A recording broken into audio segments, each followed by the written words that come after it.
একজন আপু লিখেছেন, আমার মুখে অ্যাকনি হয় এবং অ্যাকনিগুলো প্রথমে বড় আকারে হয়, তারপর ছোট হয়ে যায়।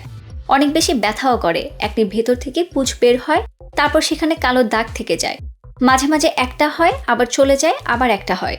এই ধরনের অ্যাকনি আসলে কেন হয় আর এর জন্য কি করা যায়? মুখে বড়, পেইনফুল আর পুঁজযুক্ত ব্রণকে সাধারণত সিস্টিক অ্যাকনি বলা হয়। এর মেইন রিজন হলো যখন আমাদের স্কিনে পোরসগুলো একদম গভীরে তেল, ময়লা আর ব্যাকটেরিয়া আটকায় যায়। এছাড়া হরমোনাল চেঞ্জ, স্ট্রেস বা উল্টাপাল্টা ডায়েটের কারণে এগুলো বারবার ফিরে আসে। এছাড়াও অনেকে পিরিয়ডের আগে বা পিরিয়ডের সময় এই সমস্যা ফেস করেন, কারণ পিরিয়ডের আগে বডিতে হরমোনাল চেঞ্জের কারণে স্কিন অনেক বেশি অয়েলি হয়ে যায়।